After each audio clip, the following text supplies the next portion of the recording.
Mensahe ng Panginoon. Knowing your purpose. Yan po ang mensahe ng Panginoon sa umagang ito. Kapag nadidig natin ang salitang purpose, masarap siyang pakinggan. Pag sinabi kasing purpose, kapag sinabing may purpose ka, may value ka, meron kang worth, may pakinabang ka, meron kang kayang gawin, at meron kang mission. Kaya noon, naging popular yung na-publish na book ni Rick Warren, yung Purpose-Driven Life. So alam ko na marami sa atin ang nakapagbasa noon, ang nakapag-devotion at nakapag-nilay-nilay doon. At napakaganda kasi nung book na yon, kasi yun yung sumasagot dun sa katanungan natin na, why am I here? Why are we here? Bakit ako nandito? Bakit tayo nandito? At malinaw na kasi sa atin yung kung ano tayo at sino tayo. Malinaw na sa atin kung ano yung identity natin as Christians. Ang hindi minsan malinaw at malimit natin tinatanong, para saan kaya ako? Para saan tayo? Meron kaya akong purpose? Diba? Sa iba't ibang edad. Ang bata ba may purpose? Ito bang mensahe na to ay para sa kanila? May iintindihan kaya nila yung purpose? O ito ba ay para sa atin lang na may mga edad na nakakaunawa?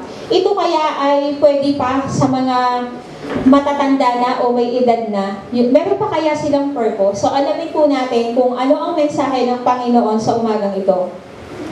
Ang malaking tanong, how can we know our purpose? How do we know our purpose? Paano ba natin malalaman kung ano ang ating purpose o layunin sa mundo? Una, discern your calling. Discern, ibig sabihin, unawain mo kung ano yung pagkatawag sa'yo. Dahil kapag naunawaan mo kung paano ka tinawag at ano ang pagkatawag mo, doon mo malalaman kung para saan ka, kung ano yung layunin mo.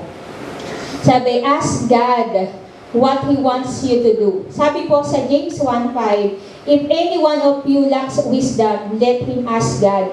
Kung sino man ang nangangailangan o nagkukulang ng karunungan, lumapit tayo at humingi sa Panginoon. Kaya nga, di ba, laging life verse ko yung Matthew 7:7, ask and it will be given to you. Kailangan nating hingin kung ano yung hindi natin maintindihan. So, kung ang hindi natin maintindihan ay kung ano yung purpose natin, tumawag tayo sa Diyos. Hingin natin, Panginoon, ano ba talaga ang aking calling? Ano ba talaga ang aking purpose? Let God give you the direction. Minsan kasi ang ating purpose ay naguguluhan tayo, hindi natin alam kung para saan talaga tayo. At alam ko, marami sa atin na nakaka-experience noon. Ang calling, ako naniniwala, ang calling ay nararamdaman. No? Yan ay nararamdaman, yung parang kahit iwasan mo, doon at doon ka dinadala.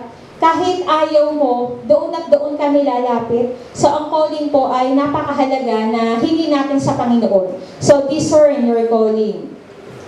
Pangalawan po, identify your priorities. Ano po ba yung ating mga ginagawa sa araw-araw? Ano yung mga bagay na nagiging dahilan? What makes us busy? Ano yung nagiging dahilan kung tayo ay busy sa araw-araw? Ano yung mga pinaglalaanan natin ng oras? So baka nandun yung purpose natin.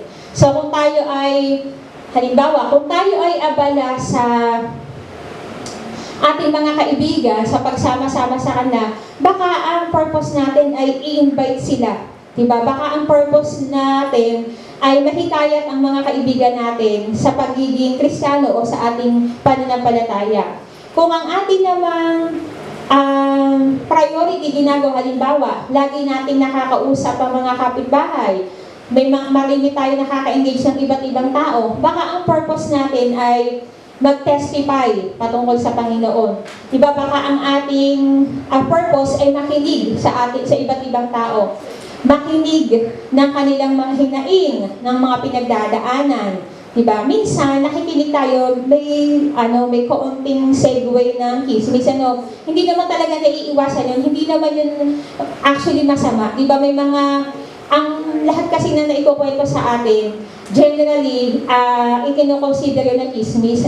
Meron namang mga chismis na magaganda. Yun lang talagang word na chismis ang pangit pakinggan, ano? So, i-chismis natin ang mga bagay na alam natin na makakatulong tayo sa tao, hindi yung makakasira. Yun lang naman yung yun lang naman yung danger, no, na kapag ang isang bagay na sineshare mo ay nakakasira na ng iba, ibig sabihin something is wrong. So, identify natin ano yung mga pinagkakaabalahan natin sa araw-araw. Kung puro cellphone yung pinagkakaabalahan natin, baka may mga pagkakataon na nangangailangan pala ang kapatid ng isang message natin, baka tayo yung kailangan. So, hindi natin alam kung ano yung purpose natin, di po ba? So, tingnan natin yung mga bagay na ginagawa natin sa araw-araw. What makes us busy? Baka nandun yung purpose o layunin natin. Sunod po, reflect on how it affects you. I-reflect natin yung sarili natin. Sa lahat ba ng ginagawa ko, masaya ba ako dito? O napipilitan lang ako? Halimbawa, kung ikaw ay part ng music ministry, masaya ka ba sa ginagawa mo? O nakikisama ka na lang kasi masaya? Masaya ka ba sa ginagawa mo? O enjoy mo lang yung company nyo? Enjoy mo yung tugtugan na ipapakita mo yung talent mo? Baka yung ginagawa mo, hindi pala para sa'yo. Parang iba naman pala yung purpose. So, tingnan natin, i-reflect natin ng sarili natin. Ano ba ang nararamdaman ko dito kapag ginagawa ko to? Kasi baka ito ay hindi para sa atin. O, i-check natin ang sarili natin. Baka yung purpose na ginagawa natin ay napipilitan na lang tayo o nakasanayan na lang natin. Sunod po, engage yourself in it. Engage, isali mo yung sarili mo dito. Kung halimbawa, kailangan mag-volunteer ka, baka nandun ang iyong purpose. Kung may feeding program at kaya mo magluto ka, mag-volunteer ka na, diba? Minsan kasi iba ay naghihiya, baka mag-volunteer, baka hindi nila magustuhan. Kung luto yan, baka hindi nila magustuhan, mapulaan pa. Kung yan ay pag-decorate, baka hindi nila magustuhan, di ba? May mga ganon. Kailangan engage ourselves, makisali ka, makisama ka. Join, interact, and volunteer. Baka kasi kaya hindi mo makita yung purpose mo kasi hindi ka nakikisama. Baka hindi mo binibigyan ng sarili mo para ikaw ay mag-volunteer. Kasi lalo't bago, hindi naman natin alam kung ano yung kalakasan nila. So, halimbawa, kung dito ay may bago-bagong member, hindi natin alam yung pala may talent sa pagkanta. Yan pala may talent sa pag-speak. Yan pala ay may talent sa instrument. So, kailangan kung alam mo sa sarili mo na meron kang kayang gawin, engage yourself para malaman mo yung purpose mo. Kailangan nagbo-volunteer ka, kailangan nagjo-join ka, kailangan nakikipag-interact sa kapwa Kristiyano. Sunod po, cultivate your strength. Lahat tayo ay may kalakasan. Lahat tayo ay may kakayahan. Iba't iba. Hindi pwedeng ikaw ay magaling sa ganito, magaling ka na sa lahat. Hindi. Ang bawat tao, kung minsan lang, hindi lang natin yan napapaghusay, na-enhance, pero lahat tayo ay meron tayong kanya-kanyang kakayahan, kanya-kanyang galing, at kanya-kanyang husay. Ang skills kasi, your skills passively are your calling. Your skill is passively your purpose. Posible na yung skills mo, yan talaga yung pagkatawag sa'yo. Siyempre, hindi ka naman pwedeng tawagin sa hindi mo kaya. Di ba? Sabi nga, you cannot give what you don't have. Hindi mo kayang ibigay ang isang bagay na wala ka. Di ba? So, kung ang iyong talent ay sa pagkanta, i-enhance mo. Kung ang talent mo ay sa pakikinig, i-enhance mo. Kung kahit minsan nakakasawa ng makinig sa kapatid, makinig ka pa rin. Kasi yun yung purpose mo. Walang ibang makikinig kundi ikaw. So, kailangan we have to cultivate our strength. Kung saan ka malakas, palakasin mo pa. Kung ano yung talent mo, kung ano yung kakayanan mo, pagbutihin mo pa. Sunod po, track your intention. Track. Tingnan mo kung ano na yung tinatahak mong daan, kung ano yung intensyon na ginagawa mo. Why am I doing this? Bakit ko to ginagawa? Is it because of myself? Am I doing this to please myself? To please my companions? To please my colleagues? To please my family? Or to please God? I-track mo yung intention mo. Ano ba ang intention mo? Bakit mo yan ginagawa? So kung meron kang kakayanan, ano ang intention mo? Siyempre, huwag natin maging intensyon ng magpasikat. Diba? Iba yung sabi nga, hindi ka magpe-perform. Ikaw ay nilagay dito to worship, not to para impress other people. So kailangan ang intention mo ay alam mo. Kapag ang intention mo ay tama, yan yung purpose mo. Kapag ang intention mo ay mabuti, yan ang purpose mo. Pero kapag ang ginagawa mo, mali ang intention, sinasabi ng Diyos, hindi yan ang calling mo. Hindi yan ang purpose mo. Kasi hindi ka gagamitin ng Diyos sa isang bagay na alam niyang magiging mali ang intention mo. Magiging mali ang layunin mo. Sunod po, inspire others with your deeds. Doon ba sa ginagawa mo, kinagigiliwang ka ng mga tao, nai-inspire ba sila? Namomotivate ba sila sa ginagawa mo? Kapag ba ikaw ay tumayo sa unahan at nagpaawit, nai-inspire ba? O baka na i-inspire? Iba kasi yung inspire sa in-inspire. Kinaiinis ako, yan na naman ang tayo, nakakainis, di ba ganon? Huwag tayong ma-inspire. Halagi tayong inspire kasi yan ang inilagay ng Diyos. Hindi natin pwedeng questionin ang Panginoon sa pagtatawag ng bawat isa. Kung saan tinawag ang ating kapatid, tinawag siya ng Diyos para doon. At wala tayong karapatan na humusga. So let us be inspired. Kapag ang ginagawa mo na i-inspire ang mga tao, God is telling you, para sa iyo yan. Kasi alam mo naman kapag natutuwa ang tao sa iyo, yung kapag yung purpose mo, o bawa itong sa church, kung ano ang role mo dito, kapag lagi kang sinasabi na, dahil sa inyo para akong nabe-bless, ang naramdaman ko yung presence ng God, di ba? Alam mo na nai-inspire. So iba pa kasi yung nadi-discourage. May mga tao kasi na dahil sa ibang tao ay nadi-discourage pa. So let us check ourselves. Malalaman ang ating purpose kapag ang ibang tao ay nai-inspire at nabe-bless sa ginagawa natin. Ibig sabihin, yun yung purpose natin. So isipin natin ngayon, sa ginagawa natin, sa ating tungkulin sa iglesia o sa community, natutuwa ba ang mga tao sa akin? Na-inspire ko ba sila? Nabe-bless ko ba sila? Kung oo ang sagot natin, therefore, yan ang purpose mo na binigay ng Panginoon. Sunod po, observe the outcome. Observe. Pag masdan mo o tingnan mo kung ano yung outcome, kung ano yung bunga ng ginagawa mo. Am I of help? Tayo ba ay nakakatulong? Doon ba sa ginagawa mo, ikaw ba ay mayroong nagiging ambag sa iglesia? Ikaw ba ay may nagiging ambag sa community? Kasi kung positive ang outcome niyan, therefore, yan ang purpose mo. Pero kung wala kang naiaambag at nakakagulo ka, hindi yan yung gusto ng Diyos para sa'yo. So we have to observe the outcome. Kapag ang outcome ay positibo, kapag ang outcome ay maganda, nakakatulong, yan ang purpose at yan ang calling mo. Sunod po, navigate your purpose. Navigate, ibig sabihin, direct your sail towards the will of God. Huwag mong iiwas ang sarili mo sa kung ano yung layunin o purpose na ibinigay sa iyo ng Diyos. Kumbaga sa isang Marco, di ba, gumagamit yan ng, sa mga maglalaya, gumagamit yan ng tracking device, di ba, para sa direction. Specifically compass. Kailangan malaman mo kung saan ka patutungo. Hindi ka pwedeng sumalungat doon sa direction na tinuturo ng compass. Ganon din sa atin, we have to navigate our purpose. Hindi pwedeng, ito yung will na binibigay sa iyo ng Diyos, umiiba ka ng direction. So kailangan, ang salita ng Diyos ay palaging nasa atin kasi that will serve as our compass para ma-determine natin, para maging malinaw sa atin, ano ba ang purpose na ibinigay sa atin ng Diyos.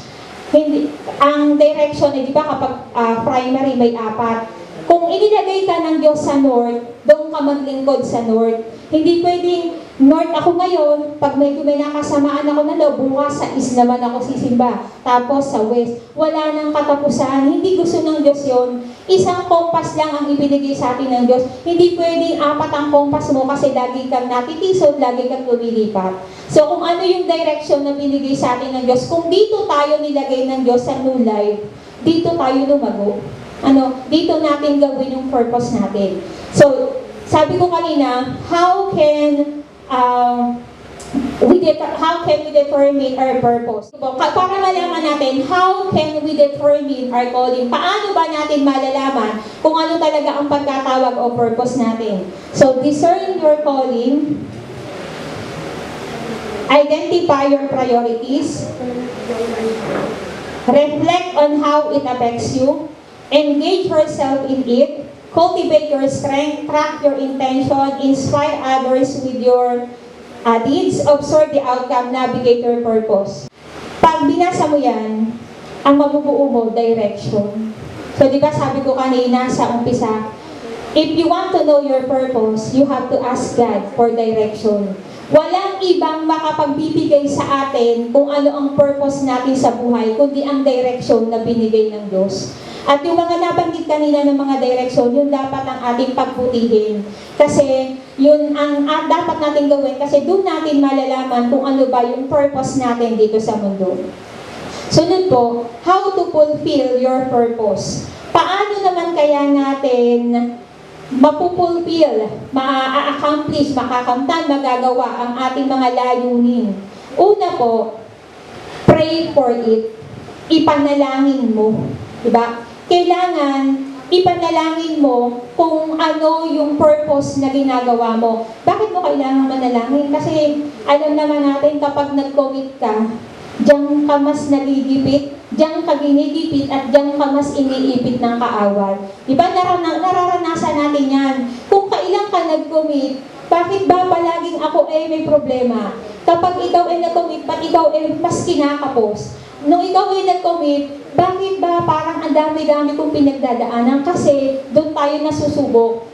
Gaano tayo ka-willing na gawin at ipaglaban ang purpose na ibinigay sa atin ng Diyos? Sa kabila ng mga nararanasan nating hirap, panggigipit, pangiipit, gaano tayo ka-willing na mag-commit? So pray for it. Sabi po sa Philippians 2:13, babasahin ko na lang. For God is working with you, giving you the desire and power to do what pleases Him. Ang Diyos ay kumikilos na kasama natin. Binibigyan tayo ng desire at power, kalakasan at kapangyarihan na gawin yung mga bagay na binigay niya sa atin. Huwag nating kalilimutan ng manalangin. Kasi kahit ang tagal na nating alam kung ano ang calling natin, posible na alam na natin kung ano yung ating pagkatawag. May pagkakataon pa din na ikaw ay panghihinaan. At baka yung inyong calling na yan, yung purpose na yan, mawala na.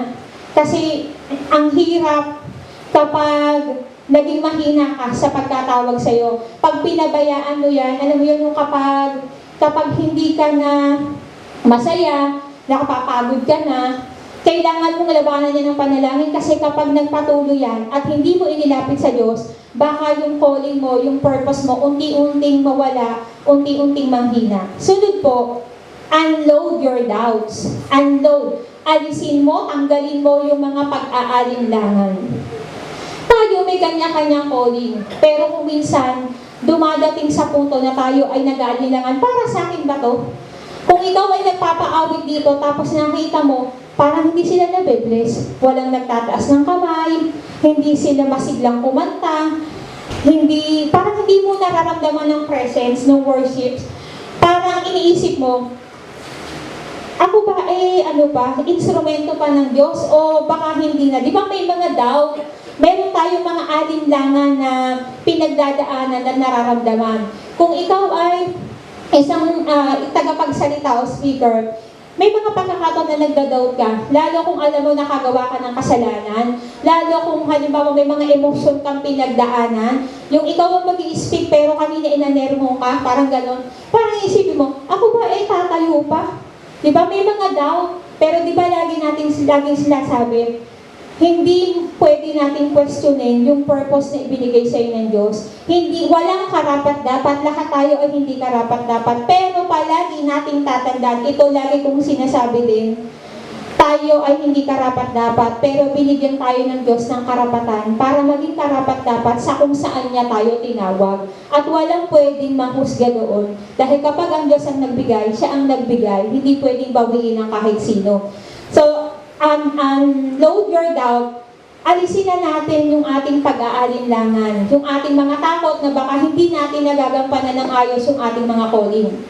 Sabi po sa James 1:6, "But when you ask, you must believe and not doubt." Ulitin ko po ha. You must believe and not doubt. Because one who doubts is like a wave of the sea, blown and tossed by the wind. Kapag daw po ang alon ay gumagalaw, ang galaw niya ay depende sa hangin, di ba? Kung ang hangin ay mahina, ang alon niyan, konti lang ang galaw o kalmado. Kapag hangin ay malakas, lalo na kapag habagat o bagyuhan, malalakas ang alon niya, di ba? Ibig sabihin, ang paggalaw ng alon ay nakadepende sa klase ng hangin. So tayo ganun din, di ba? Kapag tayo ay nagpadala sa mga sinasabi ng tao, sa mga alinlangan natin, dadalhin tayo palayo sa ating calling, sa ating purpose. Kaya hindi natin yun dapat ipagsiksikan yung worry natin, yung pag-aalinlangan natin na ito ba talaga ako, effective ba ako, para kasi hindi na. Balikan po natin yung verse natin, yung 2 Timothy 1:7. Yes, pwede paki-flash yung 2 Timothy 1:7. Tingnan natin kung ano ang tugon ng Panginoon doon sa mga pagkakataon na tayo po ay nag-aalinlangan sa ating calling. Ito po ay 2 Timothy verse 1:7. For God didn't give us a spirit of fear, but of power, love, and self-control. Hindi tayo binigyan ng Diyos ng espiritu ng pagkatakot, kundi ng kapangyarihan, pag-ibig, at pagpipigil sa sarili. Diba? Yun ang ibinigay ng Diyos. Kaya huwag tayong matakot dahil puno tayo ng kapangyarihan ng Panginoon, puno tayo ng kanyang blessing doon sa purpose na ibinigay niya sa atin. Sunod po, reload yourself. Reload yourself. Pag sinabing reload yourself, yung punan mo naman yung sarili mo. Pag igihin mo yung sarili mo.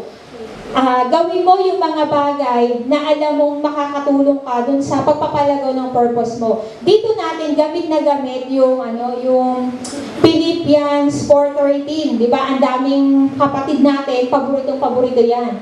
Di ba? Lahat ng bagay ay kaya mong gawin sa pamamagitan ni Kristo. Di ba? I can do all things through Christ who strengthens me. Dahil alam natin na ang lahat ng bagay ay hindi mo kayang gawin kung wala ang kalakasan na bigay ng Panginoon.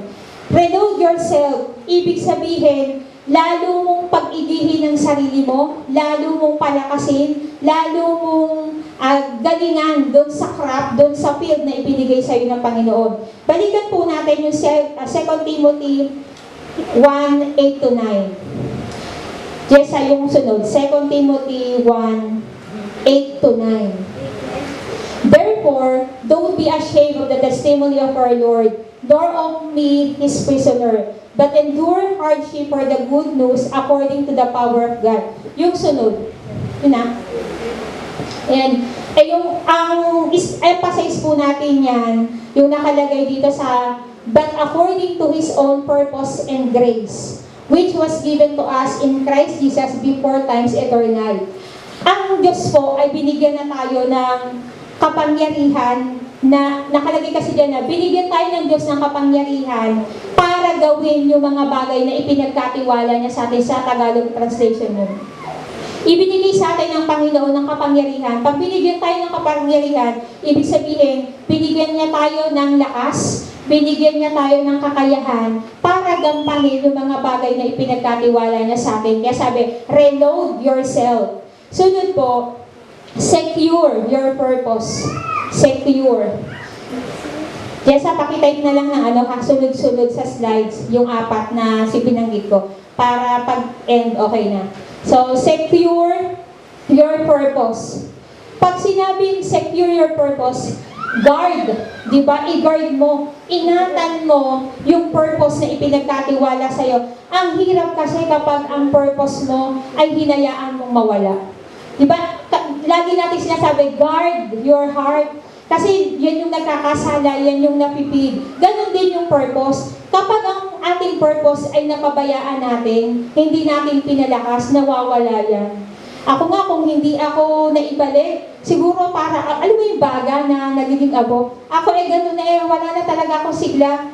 Kahit pilitin ko na gawin yung purpose ko, alam mo yung parang iniisip ko yung sasabihin ng tao, parang iniisip ko na hindi ako effective. Pero sabi ko nga sa inyo, yung discerning your purpose, ibinabalik at ibinabalik ka ng Diyos doon sa calling mo. Ibinabalik at ibinabalik ka ng Diyos sa purpose mo. Kung sa palagay mo, yung calling na yan, diyang ka ginagamit ng Diyos, yan ay isecure mo.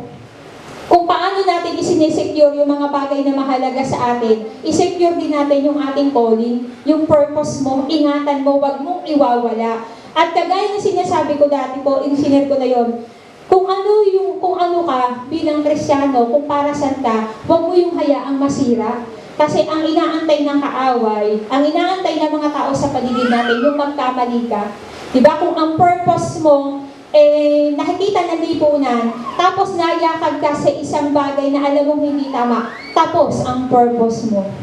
Kapag nakita ka sa isang lugar, sa isang gawain na hindi ka dapat nakita at hindi mo dapat ginagawa, tapos ang purpose mo, hindi ka na paniniwalaan. Kaya we have to secure our purpose.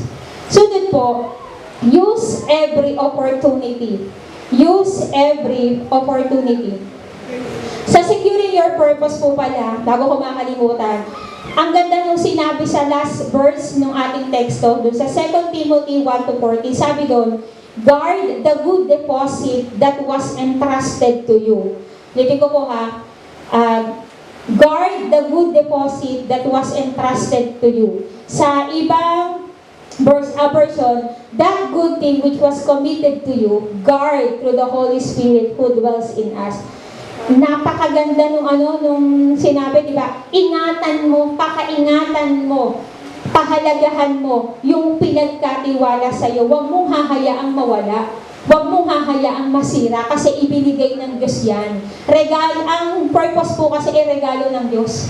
Diba? Kung may purpose ka, magpasalamat ka. Kung ang purpose mo ay nagagamit ka, magpasalamat ka. Kasi ibinigay ng Diyos yan, ipinagkatiwala sa iyo. Kaya dapat lang ingatan natin. Sunod po, yung use every opportunity.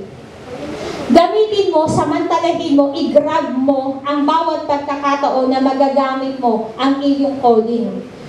Wag na, di ba sabi dun sa verse kanina, do not be ashamed, yung pinyas kanina, 2 Timothy 1:8, do not be ashamed to testify about God. Huwag nating ikahiya na tayo ay nagte-testify.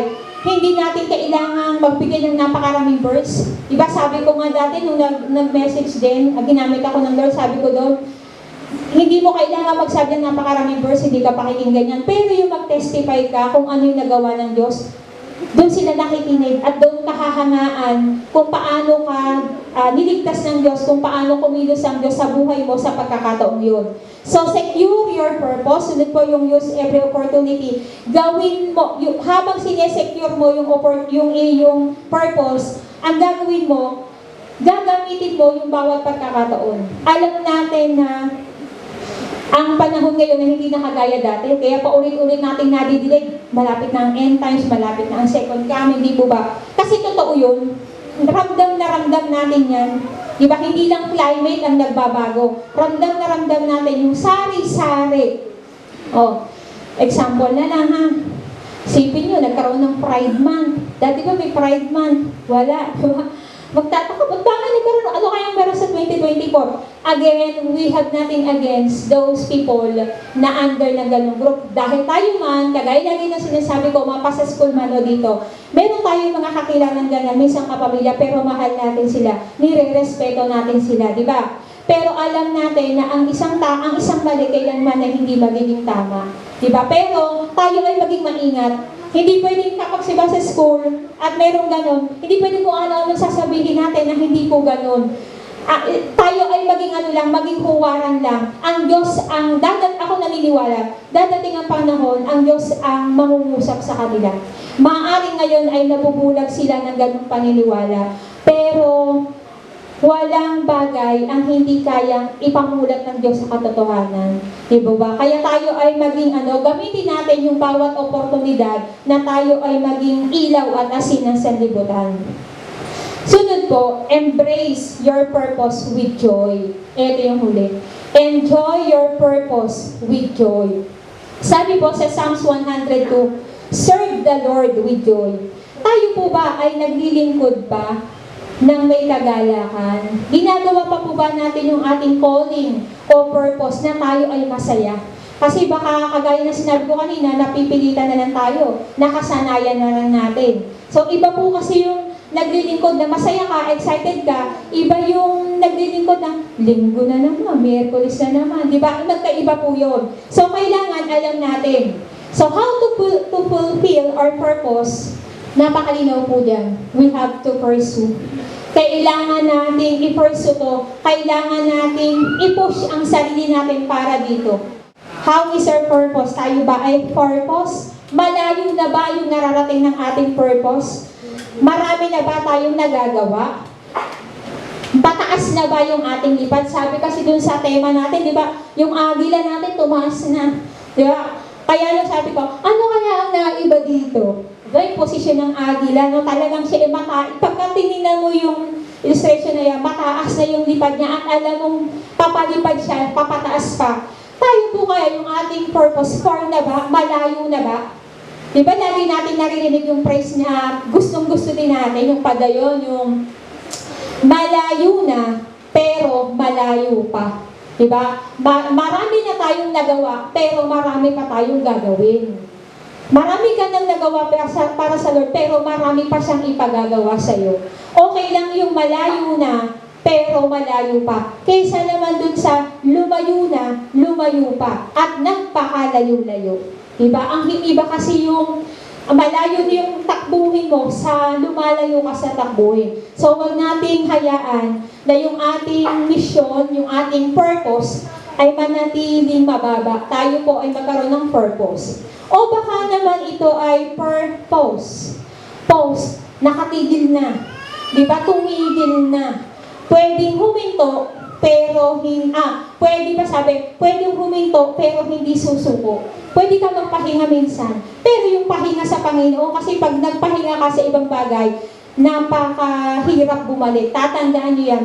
Ako ay nagsasalita, hindi dahil ako yung speaker, ay nasasabi ko yun, dahil yun ay naranasan ko. Napakahirap talagang bumalik. Siguro kung ako hindi nakabalik, eto talaga, totoo. Ako siguro nasa ibang church. Kasi naisip ko na rin yun na ibinigay na rin sa akin ng kaway. Kasi iniisip ko noon, dahil kasi lalo narinig kasi dito yung, kapag ang sanga, wala nang silbi, pinuputol. Parang inisip ko, baka pinuputol lang ng Diyos sa kanilog sa nulay. Parang gano'n, parang kasi yung mga pagkakamali ko noon, ay naging daan para ako ay manghina at i-judge ko mismo ang sarili ko na baka hindi na ako karapat-dapat. Kasi ako ay active sa Bible study, yung mga tao dito dati sa looban, sa ulado ko, kasi yung pati bahay, pinupuntahan namin nila Pastor na, hindi pa Pastora nun si Pastora Maricon, ate pala ang tawag ng lahat. Diba? Kaya pagka may nadidinig ako yung nagba-Bible study, masarap talaga. No, hanggang sana ibalik ako ng Diyos. Si ate, sino nga ba ang nagsabi sa akin nun? Nanay nila Jessa, sa baby. Lagi niya ako sinasabihan na may nakikita daw siya sa akin na ikaw ano ka, yung parang sa speaker ang gano'n ano. Pero hindi niya naman alam na ako ay nagba-Bible study na talaga. Hindi niya naman alam na ako ay nakakapag-message na dati sa prayer meeting, sa midnight service pa noon. Kasi yun yung calling mo. Hindi ka talaga ilalayo. Kahit yata ako ay tumakas, doon ako binabalik ng Diyos. Diba? Hindi ka talaga pwedeng tumakas, hindi mo talaga pwedeng talikuran kung ano yung gusto ng Diyos. If God says yes, you can't say no. Hindi ka pwedeng mag-no kapag sinabi ng Diyos, yes, dito ka. So, ang ating po bang purpose ay purpose na? Napahinto na ba? So, tayo lang po makakasagot niyan. Tayo po ba soaring to greater height or boring to greater height? Tayo po ay nanlalambutan, naboboring na tayo sa kagagawa, sa kakalingkod, kaya tayo hindi na makapag-soar. Tayo din po ang makakasagot niyan. At be mindful at home. Tayo po ay maging watchful. Baka yung ating purpose ay maging for posting na lang. For posting, as in pinopost na lang sa Facebook. Halimbawa, nag-Bible study, post. Nag-worship it, post. Nag-street yung post, di ba? O, ang purpose natin lagi ay to worship, not to impress. Pero tama lang naman yun na tayo yung nagpo-post. Parang nakikita ng iba yung mga gawa ng iglesia. As long as tama ang intention mo. Ang mahirap kasi kung nagpo-post ka para lang makita na, oy, nahulog ako ng ganito. Oy, ganito ako sa church. O kaya kung sa trabaho, oy, nagsisimba ako. Parang gusto mo lang sabihin na active ka. So let us be watchful. Let not our purpose be for posting only. Kailangan napapatunayan na. At higit sa lahat, ang mensahe ng Panginoon, the greatest calling, the greatest purpose is to serve Him. Lagi nating tatandaan yan. Walang ibang dakilang purpose ang ibinigay ng Diyos, kundi yun ay paglingkuran siya at ipatotoo siya sa iba. Kaya tayo po ay maging malakas kung ano yung calling na ibinigay sa atin ng Diyos. Binigay na sa atin ng Diyos ang direction, we have to pursue it. At habang pinupurso natin yan, we have to soar to greater heights. Palagi nating tandaan, palagi nating tingnan ng malayo, ano na ang new life in Christ sa mga susunod na taon. Ano na ako sa new life in Christ sa mga susunod na panahon. Tayo po ay manalangin. Panginoon, sa umagang ito kami po ay patuloy na nagpapasalamat sa biyaya mo. Salamat sa purpose o layunin na binigay mo sa buhay ng bawat isa. Bagamat minsan, meron kaming mga takot, meron kaming mga kahinaan na nararamdaman sa pag-fulfill at paggawa ng purpose na ibinigay mo. Subalit salamat sa karapatan na ibinigay mo upang kami ay palakasin, bigyan ng kapangyarihan para magawa ang mga gusto mong aming gawin. Ikaw, Panginoon, ang magbigay sa amin ng kalakasan upang ma-attain ang iyong mga purpose at calling sa aming mga buhay. Kung kami man ay nanghihina, palakasin mo kami. Kung kami man ay lumalayo, ibalik mo kami. At huwag kaming hahayaang makabitaw sa kung saan mo kami tinawag. Kaya Lord, sa umagang ito kami ay nagpapasalamat at nawa ang mensaheng ito ay maging hamon sa buhay ng bawat isa. Sa iyo namin ibinabalik ang papulit pasasalamat sa pangalan ng aming Panginoong Jesus. Amen.